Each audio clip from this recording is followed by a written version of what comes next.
ہمیں نہیں معلوم کہ اگلے سال ہماری زندگی میں یہ دن آتے بھی ہیں یا نہیں، ہم اس سے پہلے ہی نہ دنیا سے چلے جائیں.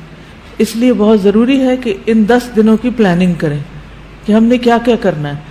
صرف وہ کام کافی نہیں جو ہم ہر روز نیکی کے کام کرتے رہتے ہیں، مثلا جو روٹین میں نوافل پڑھ رہے ہیں یا صدقہ خیرات کر رہے ہیں یا اور نہیں، مزید بھی کرنا ہے. صحابہ ان دنوں میں انتھک محنت کیا کرتے تھے. سعید بن جبیر ذی الحجہ کے 10 دن داخل ہونے کے بعد عبادت میں بہت زیادہ کوشش کرتے تھے، حتیٰ کہ وہ اتنی محنت کرتے کہ لگتا کہ وہ اس کی قدرت نہیں رکھتے، یعنی اپنے آپ کو اتنا تھکا دیتے کہ لگتا کہ بس اب اس سے زیادہ کچھ کر نہیں سکتے، آخری درجے تک. اب نیک اعمال میں سے افضل عمل جو ان دنوں کے لیے پسندیدہ ہے وہ اللہ کا ذکر ہے.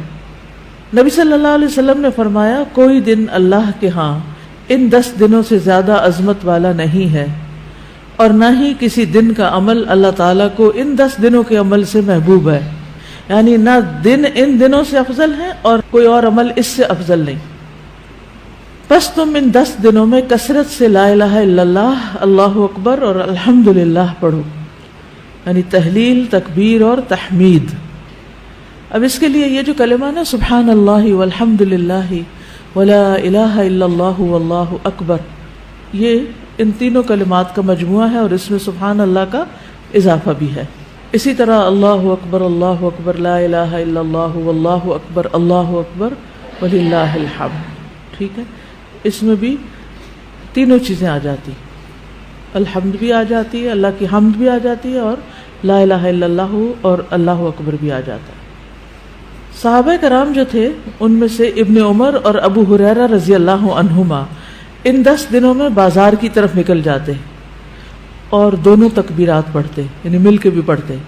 لوگ ان کی تکبیر سن کر تکبیر کہتے، یعنی یہ پڑھتے تو جو سنتا تو وہ بھی کہنا شروع کر دیتا.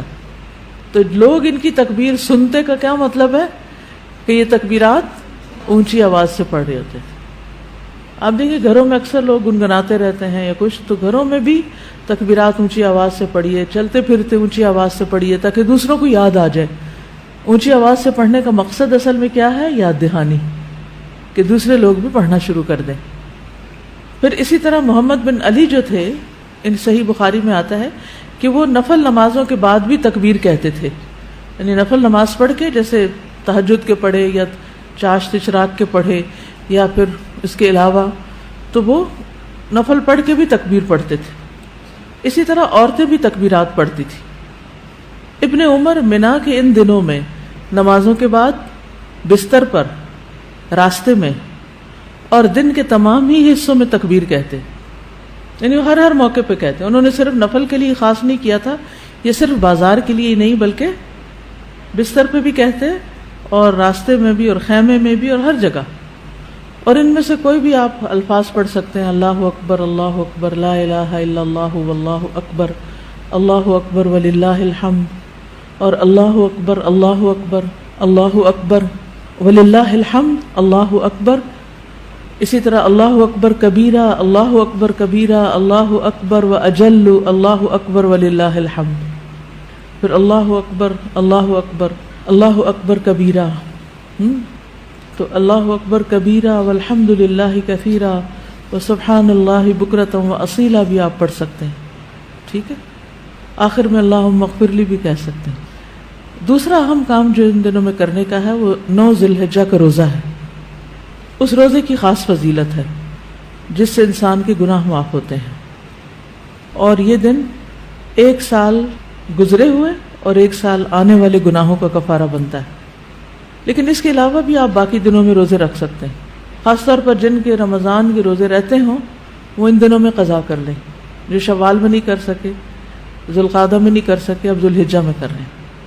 اجر کا اجر ہے اور اپنے فرض کی ادائیگی بھی ہو جائے گی. شوال کے روزے تو الگ الگ رکھنے پڑتے ہیں، لیکن یہ آپ ملا کے بھی رکھ سکتے ہیں، کیونکہ ان پہلے 8 دنوں کے روزے کو مخصوص نہیں ہے.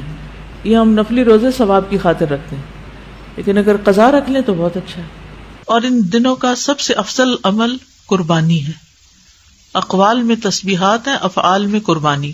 تو مجھے امید ہے کہ آپ سب نے قربانیوں کا بندوبست کر لیا ہوگا. اگر ہر شخص الگ الگ نہیں کر سکتا، تو مل کے بھی اکٹھے ہو کے بھی قربانی کر سکتے، کیونکہ جان کا صدقہ تو کبھی بھی کیا جا سکتا ہے. تو عام دنوں میں کرنے کے بجائے ان دنوں میں انسان کر لے، ان دنوں میں پیسے جمع کرا لے. خاص طور پر غریبوں تک جو پہنچایا جاتا ہے گوشت، اس میں انسان اپنا حصہ ڈال لے. ایک طرف کیا کرنا ہے، تسبیحات کی کثرت، اور دوسری طرف کیا چھوڑنا ہے، غیبت، چگلی، طانا، فضول میں لغو باتیں، ہنسی مذاق. اپنے شر سے دوسروں کو محفوظ رکھنا، اپنی زبان سے دوسروں کو اذیت نہیں دینا، بدگمانی، تجسس، ٹوہ نہیں لگانا، آر نہیں دلانا، نفرت و بغض نہیں کرنا، ظلم نہ کرنا ہے نہ ہونے دینا ہے، کسی کو بے عزت نہیں کرنا، آر دلانا اور تانا دینے والی عادتوں کو چھوڑنا ہے. ٹانٹنگ، وہ جو عادتیں ہوتی ہیں نا، ان کو بھی چھوڑنا ہے. غصہ نافذ کرنے کی طاقت رکھنے کے باوجود اس کو چھوڑ دینا ہے. گالی گلوچ، بد زبانی، ان چیزوں سے بھی بچنا ہے. مسلمان کو ہر طرح کی اذیت دینے سے رکنا ہے. رشتہ داروں کی قطع تعلق ہی نہیں کرنی، ان کو منانا ہے. ظالم رشتہ داروں پر بھی مہربانی کرنی ہے. اپنے شر سے پڑوسیوں کو بچانا ہے. اپنے ایمان کی تجدید کرنی ہے. صبر اور عفو درگزر کرنا ہے. اچھا اخلاق اختیار کرنا ہے. اول وقت پہ نماز پڑھنا ہے. قیام لمبا کرنا ہے. ہو سکے تو تہجد پڑھنا ہے. روزہ رکھنا ہے. حج کے لیے تو چلے گئے ہیں لوگ، ہو سکے تو حج کرنا ہے. مالی صدقات میں اپنے اہل و عیال کی ضروریات پوری کرنا. ناراض رشتہ دار کو تحفہ دینا. اپنے بہن بھائیوں کی یا اپنے دوستوں کی ضروریات پوری کرنا. پانی پلانا. ایسا صدقہ جو خود کو محتاج نہ کرے کسی کا. ناراض لوگوں کو آپس میں صلح کرانا. کسی کو خوش کرنا، کسی کی پریشانی دور کرنا.